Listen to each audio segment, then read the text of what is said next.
Hello students, class 11th accountancy unit 3 accounting question हमारा चल रहा है, जिसमें हम प्रैक्टिकल क्वेश्चन सॉल्व कर रहे हैं। क्वेश्चन नंबर 1 to 22 तक हमने कर लिया है। आज हम स्टार्ट करेंगे क्वेश्चन नंबर 23 से।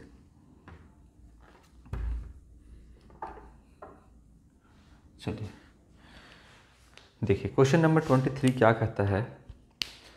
Give an example of each of the following type of transactions.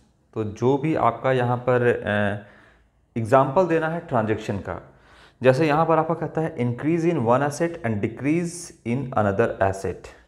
ठीक है, अब यहाँ पर क्या कहता है कि आपको एक ट्रांजेक्शन का नाम बताना है जिससे कि आपका क्या कहता है एक एसेट बढ़े। ट्रांजेक्शन नंबर 1 है, ट्रांजेक्शन नहीं है आपका, ये एक टाइप है आपका, जिसमें पूछता है कि इसका एक ट्रांजेक्शन बना के बताइए कि जिससे आपका इंक्रीज करता है कोई एक एसेट और डिक्रीज करता है अनदर एसेट। कहने का मतलब है ये हो गया आपका, यहाँ लिखते हैं ये है लायबिलिटीज़ और ये है आपका लायबिलिटीज़ प्लस कैपिटल, ये एसेट। अब कहता है कि कोई एक ऐसा ट्रांजेक्शन बताइए जिससे कोई एक एसेट बढ़ता है और कोई एक एसेट ही कम होता है। लायबिलिटी और कैपिटल पे कोई फर्क नहीं पड़ता है। Purchase goods for cash, machinery goods for cash, है ना। तो आपका गुड्स अगर परचेस किया गया है तो स्टॉक बढ़ेगा, कैश कम होगा। मशीनरी परचेस किया है तो मशीनरी बढ़ेगा, यानी आपका एसेट बढ़ेगा, कैश कम होगा। फर्नीचर परचेस्ड है ना फॉर कैश, तो फर्नीचर बढ़ेगा। कोई भी एसेट अगर आप परचेस करोगे, कोई भी फिक्स्ड एसेट अगर आप परचेस करोगे तो उससे कैश घटेगा, कैश माइनस होगा। इधर लिखते हैं कैश, ठीक है, और इधर लिखते हैं मशीन, या कोई भी एसेट आप बढ़ेगा। तो कहता है increase in one asset and decrease in another asset. एक ट्रांजेक्शन का नाम बताइए, तो purchase goods for cash, stock बढ़ेगा, कैश कम होगा। कैश कम होगा, स्टॉक बढ़ेगा, ये हो गया example. Purchased any fixed asset, जैसे फर्नीचर, तो कैश में खरीदे तो कैश घटेगा, फर्नीचर बढ़ेगा। मशीनरी खरीदें, कैश घटेगा, आपका मशीनरी बढ़ेगा, है ना। तो कोई भी ऐसा आपका एक ट्रांजेक्शन जिससे आपका एक एसेट कम हो और दूसरा एसेट बढ़े, तो ये सारा आपका एग्जांपल हो सकता है, आप इसको लिख सकते हो। ठीक है,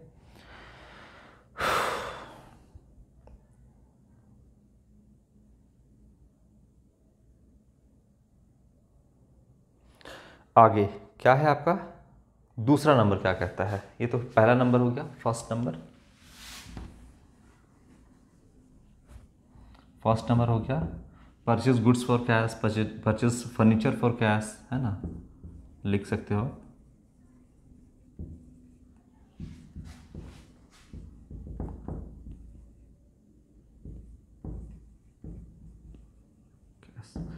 रुपीज़ अगर 1000 का खरीदे तो 1000 से कैश माइनस और फर्नीचर प्लस, यही होगा ना।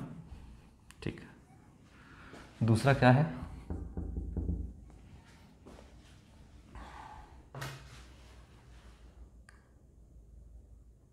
Increase one liability decrease another liability. ठीक है, क्या कहता है कि एक लायबिलिटी बढ़े और दूसरा लायबिलिटी कम हो। दूसरा ट्रांजेक्शन कहता है कि एक लायबिलिटी बढ़ जाए और दूसरा लायबिलिटी घट जाए। लायबिलिटी साइड ही, बाकी उसका कोई एसेट पे और कैपिटल पे कोई फर्क नहीं पड़ेगा। एक लायबिलिटी का बढ़ना चाहिए और दूसरा लायबिलिटी ही आपका घटना भी चाहिए। दोनों चीज़ एक साथ कह रहा है। ठीक है, क्या हो सकता है जरा आप भी सोचो।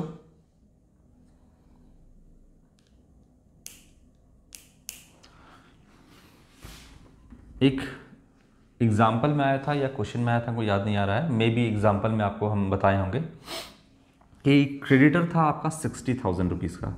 एसेट साइड में लिख रहे हैं, समझिएगा कि ये एसेट साइड है नहीं, क्रेडिटर साइड हम आपको सिर्फ एग्जाम्पल देकर समझा रहे हैं। क्रेडिटर क्या होता है, लायबिलिटी होता है।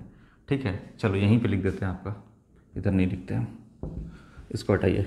मान लीजिए कि क्रेडिटर है ना, और ये है आपका 60,000 रुपीज़ का, प्लस में लिखते हैं, प्लस 60,000। ये क्रेडिटर है पहले से बिजनेस में। अब इसको पेमेंट करना है, क्रेडिटर को क्या करना है, पेमेंट करना है। तो सपोज़ कि इस को पेमेंट करने के लिए, पेमेंट के तौर पे तो हम इसको कुछ भी दे सकते हैं क्रेडिटर को। अगर कंपनी फॉर्म ऑफ बिजनेस है, कंपनी, हम सोल प्रोप्राइटर की या पार्टनरशिप की बात नहीं कर रहे हैं, कंपनी फॉर्म ऑफ बिजनेस जो है वो शेयर इशू कर सकती है पब्लिक के बीच में, पब्लिक लिमिटेड कंपनी जो है वो शेयर इशू कर सकती है पब्लिक के बीच में, और डिबेंचर भी इशू करती है वो पब्लिक के बीच में। थोड़ा सा ऊपर लेवल का बात कर दिया है, यहाँ पर कंपनी फॉर्म ऑफ बिजनेस की बात कर दिया है। तो क्या करिएगा आप कि क्रेडिटर को पेमेंट करना है। अब पेमेंट इसको या तो कैश दे दीजिए, अगर ये कैश एक्सेप्ट करता है, कैश एक्सेप्ट तो करेगा ही, कैश एक्सेप्ट किया तो कैश दे दीजिए। अगर आप मान लीजिए कि मौजूदा हालात में कंपनी के पास या बिजनेस के पास इतना कैश नहीं है कि इसको कैश दें, तो इसको दूसरा चीज़ भी ऑफर किया जा सकता है कंसिडरेशन के तौर पे। तो मान लो कि हम क्रेडिटर को क्या ऑफर किए, हम बोले as a company share issue कर सकती है और कंपनी डिबेंचर इशू कर सकती है पब्लिक के बीच में, अगर कोई पब्लिक लिमिटेड कंपनी है तो। डिबेंचर इशू करने का मतलब होता है कंपनी पब्लिक से लोन ले रही है, पब्लिक से क्या कर रही है, लोन ले रही है। अब डिबेंचर के पीछे हमेशा आप देखिएगा 9% या 10% डिबेंचर ऐसे लिखा रहता है। तो ये जो 9% या 10% है, ये रेट ऑफ इंटरेस्ट है डिबेंचर का, यानी लोन का, यानी कंपनी आपको इस रेट से 10% के रेट से आपको इंटरेस्ट पे करेगी। ठीक है। अगर आप किसी दूसरे को लोन दोगे, या देखिएगा अगर बैंक वाला जो है आपको जनरली जो लोन देता है ना, तो उसका भी रेट ऑफ इंटरेस्ट कम से कम हाई ही होता है। आप कंपनी को लोन दे क्यों रहे हैं, मान लीजिए कंपनी आपके बीच में डिबेंचर इशू की है, तो आप कंपनी को लोन क्यों देते हैं? आप कंपनी को लोन इसलिए देते हैं ये रेट ऑफ इंटरेस्ट के कारण, कि आपको दूसरे जगह से अच्छा रेट ऑफ इंटरेस्ट 10% का रेट ऑफ इंटरेस्ट मिलेगा। कोई दूसरा आपको ऑफर करेगा कि भाई हम आपको 11% देंगे, मान लो कंपनी ये ए है, कंपनी बी बोलेगी कि हम आपको 12% का देंगे इंटरेस्ट, 12% डिबेंचर, है ना। तो सेम पीरियड का अगर होगा तो 12% आप किसको, कंपनी को लोन दोगे, कंपनी बी को, क्योंकि ये 12% के रेट से आपको दे रहा है। हालांकि आप कंपनी भी देखोगे कि कैसा कंपनी लोन मांग रहा है, आप किसी भी अरे गरे कंपनी को आप लोन नहीं दे सकते हो। तो आप रेट ऑफ इंटरेस्ट को देख करके क्या डिसाइड करते हो कि हाँ इस कंपनी को लोन देना चाहिए। उसी तरीके से अब हमको क्रेडिटर को पेमेंट करना है। अभी कंपनी बी छोड़ देते हैं, मान लो कंपनी ए की ही बात करते हैं। तो अब हमको क्रेडिटर को पेमेंट करना है। अब क्रेडिटर को पेमेंट करेंगे तो हम क्रेडिटर को बोलेंगे कि कैश लोगे, वो मना नहीं करेगा। लेकिन कंपनी ए ने पूछा क्रेडिटर से कि तुम जो हो, हम तुमको पेमेंट करना चाहते हैं, लेकिन क्या तुम मेरे कंपनी का डिबेंचर खरीद लोगे, यानी डिबेंचर हम तुमको दे देंगे, खरीद नहीं लोगे, हम तुमको पेमेंट करेंगे डिबेंचर। ठीक है, क्या करेंगे, डिबेंचर देंगे। तो ये भी जो है क्रेडिटर वो मान गया कि हाँ आप हमको डिबेंचर दे दीजिए। क्यों मान गया, रेट ऑफ इंटरेस्ट को देख करके वो मान गया कि ठीक है, हाँ पैसा कहाँ जा रहा है, डिबेंचर दे दिया है कंपनी को, यानी कंपनी को एक तरीके से इसने लोन दे दिया है। ठीक है, कैसे समझाएं आप लोगों को, कंपनी ए ने क्रेडिटर से बोला कि हम तुमको पेमेंट करना चाहते हैं, और पेमेंट के दौर पे हम तुम्हें कैश नहीं देंगे बल्कि हम तुम्हें डिबेंचर देंगे। और कंपनी मान लो कि 20,000 रुपये का पेमेंट करना चाह रही थी इसको। ये बोला कि ठीक है आप हमको 20,000 रुपये दे दीजिए, लेकिन पैसा नहीं लेना है, पैसा कंपनी नहीं दे रही है, बोली कि डिबेंचर दे देंगे हम तुमको 20,000 का। ये भी मान गया रेट ऑफ इंटरेस्ट को देख करके। तो यहाँ पर हम माइनस कर देंगे 20,000 रुपीज़, 20,000 रुपये पेमेंट हो गया तो माइनस कर दिए। ठीक है, कितना माइनस कर दिया, 20,000 रुपीज़, और 20,000 का क्या दे दिए हैं इसको हम डिबेंचर दे दिए हैं। तो कंपनी एक तरीके से 20,000 रुपये का पेमेंट की, और ये 20,000 रुपये कंपनी के पास है लोन के फॉर्म में। तो एक लोन भी बढ़ गया यहाँ पर, लोन में क्या बढ़ गया, डिबेंचर बढ़ गया। डिबेंचर कितने से बढ़ गया, 20,000 से बढ़ गया यहाँ पर डिबेंचर भी। ठीक है, तो क्या कहता है सवाल कहता है आपका कि आपका इंक्रीज कर रहा है वन लायबिलिटीज एंड डिक्रीज हो रहा है अनदर लायबिलिटीज। ठीक है, एक लायबिलिटीज का डिक्रीज होना और एक लायबिलिटीज का इंक्रीज होना। तो issue of debentures to creditors, issue of debentures to creditors. Amount कुछ भी हो सकता है, 10,000 20,000 रुपया। अभी मान लेते हैं यहाँ पे हम 20,000 रुपये कर रहे हैं तो 20,000 लिख देते हैं। ऐसे आपको अमाउंट लिखने की ज़रूरत नहीं है, हम आपको सिर्फ समझाने के लिए यहाँ पे लिख रहे हैं। तो इशू किया यानी डिबेंचर को क्रेडिटर को पेमेंट किया तो 20,000 रुपये क्रेडिटर से माइनस। अब क्रेडिटर कितने का है? 40,000 का है, ठीक है। और बताइए तो लोन कितना ले लिया कंपनी? अपने ही माथे पे उल्टा बोझ ले लिया 20,000 का। तो हाँ, यहाँ पर एक लायबिलिटी जो है डिक्रीज किया और एक लायबिलिटी ही इंक्रीज किया। तो ये आप लिख लोगे issue of debentures to creditors, ठीक है। थोड़ा कंपनी फॉर्म ऑफ बिजनेस की बात है इसलिए आपको प्रॉब्लम हो रहा है, अदरवाइज कोई दिक्कत नहीं होता। चलिए, इतना भी आप ध्यान में रखना। आगे क्या कहता है? थर्ड नंबर,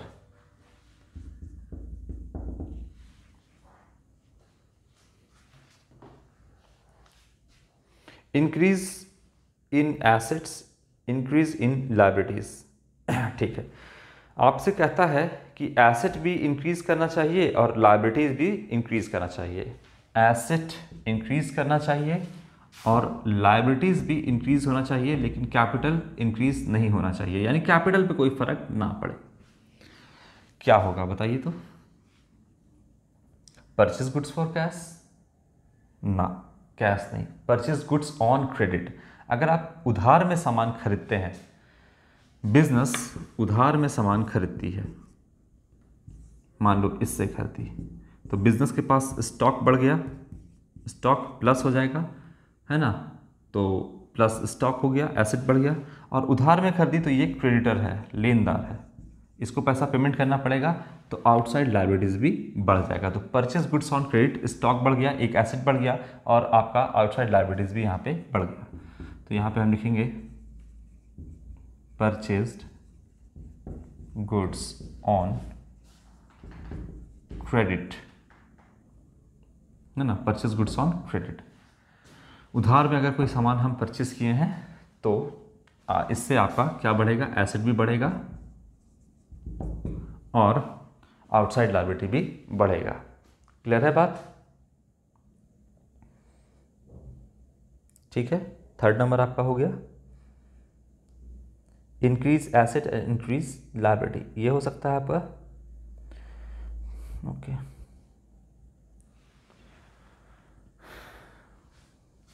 ये भी हो सकता है। एक और आपका हो सकता है, अगर बैंक से लोन लिया गया है तो, या कहीं से भी लोन लिया गया है तो आपका एसेट बढ़ जाएगा, कैश बढ़ जाएगा और बैंक लोन यहाँ पे बढ़ जाएगा, ठीक है। ये भी हो जाएगा आपका। ठीक है, कोई भी लोन आपका लिया गया है तो लोन से कैश बढ़ेगा और आउटसाइड लायबिलिटी भी बढ़ेगा। ये भी हो जाएगा आपका परचेज गुड्स ऑन क्रेडिट। तो स्टॉक बढ़ेगा और आपका क्या बढ़ेगा? आउटसाइड लायबिलिटीज बढ़ जाएगा। और क्या बढ़ जाएगा आउटसाइड लायबिलिटीज में? क्रेडिटर आपका इंक्रीज करेगा, ठीक है। चलो, फोर्थ नंबर, सोचते जाओ खुद से, इतना सारा आपने एग्जाम्पल बनाया है, क्वेश्चन बना रहे हो आप, तो आपके दिमाग में ये सारी बातें आनी चाहिए। फोर्थ नंबर क्या कहता है? Decrease in asset and decrease in liabilities. Decrease in asset and decrease in liabilities. Liabilities कम होना चाहिए, कैपिटल पे कोई फर्क नहीं पड़ना चाहिए। तो हाँ, पेमेंट मेड टू क्रेडिटर्स लिखो, payment made to creditors, payment made to creditors. Cash में अगर आपने पेमेंट किया है तो कैश घटेगा, कैश माइनस और क्रेडिटर माइनस, होगा कि नहीं? क्या बोलता है? एसेट भी कम और लायबिलिटी भी कम, यही कहता है ना। फोर्थ नंबर कहाँ गया? यहाँ है, decrease in asset and decrease in liability, दोनों डिक्रीज करे था। हाँ ठीक है। क्रेडिटर अभी मान लो कि 40,000 का बचा था, क्रेडिटर 40,000 का है, तो कैश मान लो कि इसको 10,000 रुपये हम कैश दे रहे हैं, तो कैश 10,000 माइनस और क्रेडिटर भी 10,000 से माइनस करेंगे, ठीक है। तो यहाँ पर कैश भी घटेगा और क्रेडिटर भी 10,000 से घटेगा, okay. Payment made to creditors. Fifth number क्या कहता है? Increase in asset and increase in capital. अच्छा ठीक है, तो इंक्रीज एसेट भी इंक्रीज करे और कैपिटल भी इंक्रीज करे। कमीशन रिसिव्ड हो सकता है, commission received, commission received, commission क्या है, इनकम है, तो इनकम से कैश बढ़ेगा और इनकम से पता है आपका कैपिटल भी इंक्रीज करता है, तो ये भी आपका बढ़ जाएगा। कोई भी रेंट रिसीव, कोई भी इनकम, रेंट रिसीव होगा तो कैश भी बढ़ेगा और कैपिटल भी बढ़ेगा। तो रिसीव कमीशन रिसीव्ड, या आपका इंटरेस्ट रिसीव भी हो सकता है, कमीशन रिसीव भी हो सकता है, रेंट रिसीव भी हो सकता है। तो ये सारा कोई भी इनकम का आप नाम लिख दोगे, कोई भी ट्रांजेक्शन का, तो यहाँ पर काम आपका हो जाएगा। ठीक है, ठीक है।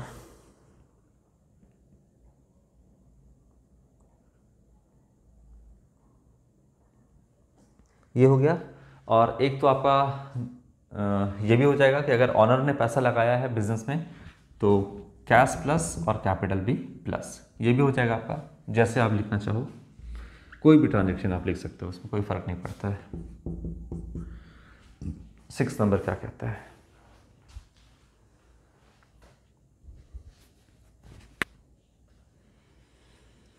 Decrease in asset and decrease in capital, decrease in asset and decrease in capital, कोई बात नहीं, कोई भी एक्सपेंस, रेंट कमीशन रिसीव है ना, अब कर दो कमीशन पेड,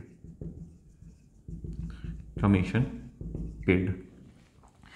इनकम है तो कैपिटल, कैश भी प्लस होगा, कैपिटल भी प्लस होगा, और कमीशन पेड करोगे तो कैश भी माइनस होगा और कैपिटल भी क्या होगा, माइनस होगा।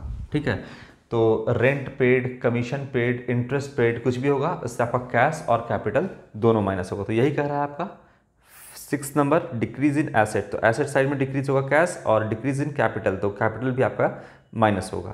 क्लियर है बात? ठीक है।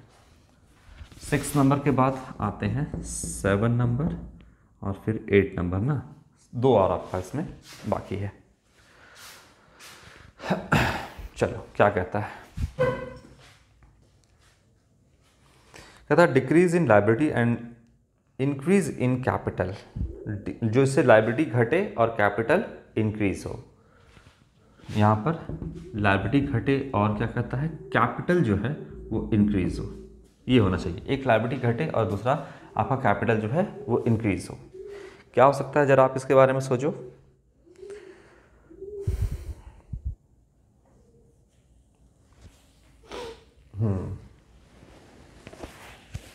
कैपिटल इंक्रीज हो,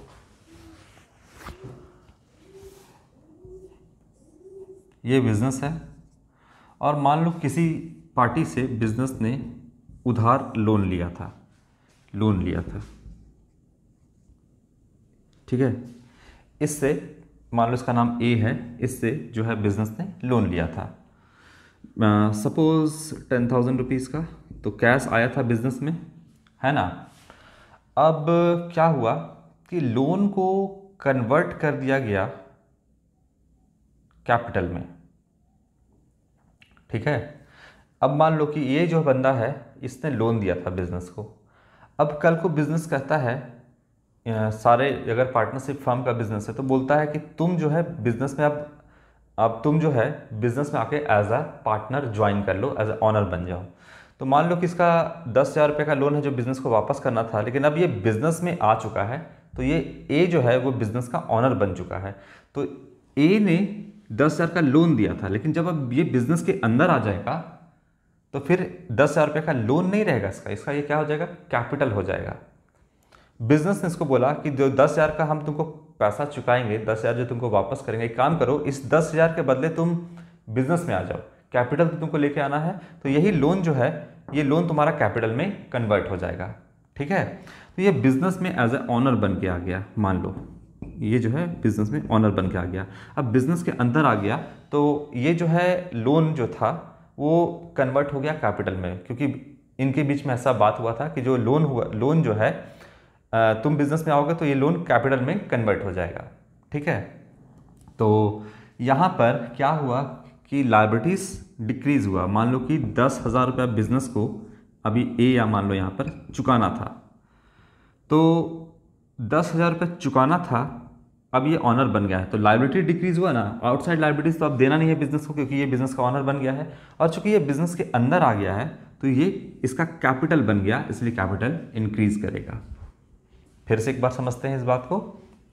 ये जो है ये पहले लोन था ए का, ए ने दिया था, अब इस ए को आके बना लिए हैं कि तुम आ जाओ पार्टनर बन जाओ, और ये 10,000 रुपये जो तुम्हारा लोन है ये तुम्हारा कैपिटल में कन्वर्ट हो जाएगा। ठीक है, तो देखिए पहले जो था आपका बिजनेस का लोन था, तो अब तो लोन तो खत्म हो गया, लोन खत्म हो गया तो आउटसाइड लायबिलिटीज माइनस कर देंगे क्योंकि अब लोन देना नहीं है, और यही पैसा इसका बिजनेस में ऑनर का पैसा हो गया तो कैपिटल इंक्रीज हो गया। ठीक है, ये आपका यहाँ पर हो गया। तो इसको आप लिख सकते हो क्या, इस ट्रांजेक्शन को आप ऐसे लिख सकते हो, conversion of loan into capital, conversion of loan into क्या कर देंगे हम, कैपिटल में इसको हम कन्वर्ट कर देंगे, conversion of loan into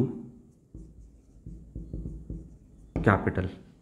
loan capital में कन्वर्ट हो गया तो आउटसाइड लायबिलिटीज माइनस हो गया और कैपिटल प्लस हो जाएगा। ठीक है, अब इसके उल्टा एक आपका नेक्स्ट वाला जो है वो पूछा है, क्या पूछा है देखते हैं। बोलता है increase liabilities and decrease capital, increase liability and decrease capital. ठीक है, अब मान लीजिए कि ये ए जो है बिजनेस का ऑनर है, अब इसको हम क्या बोल दिए कि ठीक है तुम ऑनर मत रहो, तुम चले जाओ बाहर, आउटसाइडर बन जाओ, ऑनरशिप से ये हट गया, तो इसका पैसा बिजनेस में क्या हो गया, लोन हो गया। या मान लीजिए कि ऐसा भी होता है कि ए जो है वो रिटायर कर गया है ना, और इसका जो पैसा है वो बिजनेस को पेमेंट करना है। अब कैसे, थोड़ा ऊपर लेवल की बात है ये। ए जो है बिजनेस का पार्टनर था, ए जो है रिटायर कर गया, रिटायरमेंट होता है ना, तो वो बिजनेस से ए रिटायर कर गया और बिजनेस को इसका पैसा वापस करना है, अभी कैश नहीं था तो वापस नहीं किया है, तो बिजनेस के पास ये वाला जो है 10,000 रुपये ये लोन के फॉर्म में है तो ये प्लस हो जाएगा, है ना। और कहता है क्या कि कैपिटल, अब तो ये कैपिटल नहीं रहा ना, कैपिटल तो रहा नहीं, लोन हो गया तो कैपिटल माइनस हो जाएगा। तो आप इसको लिख सकते हो conversion of capital into loan. Retire कर गया और ये पैसा बिजनेस के पास है, तो अब ये चूंकि रिटायर कर चुका है, बिजनेस से बाहर जा चुका है, तो ये पैसा अब ऑनर का नहीं है बल्कि ये लायबिलिटी है बिजनेस के ऊपर, ये लोन है, तो लोन प्लस हो गया और कैपिटल 10,000 से माइनस हो गया, ये आप कह सकते हो, है ना।